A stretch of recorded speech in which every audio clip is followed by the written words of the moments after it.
Hi everyone, in this video I will show you that how you can download and install Europa game demo on your PC. Guys, this is very simple and easy. First open up your end browser and just open up the Steam website.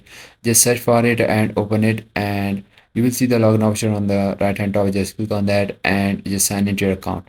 If you don't have an account, then just create an account, and this is also very simple and easy. Then just click on the install Steam option you are seeing on the top.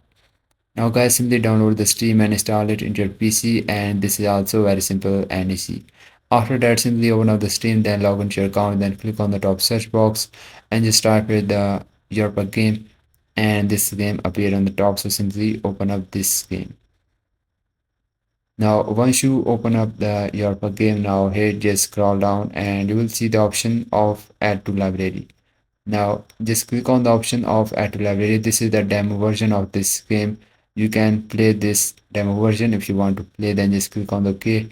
Now just go to your Steam library, and on the left hand side just find the Europa demo game.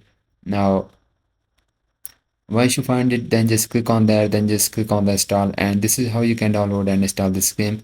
If you find this video helpful, so please consider liking, and bye bye and take care.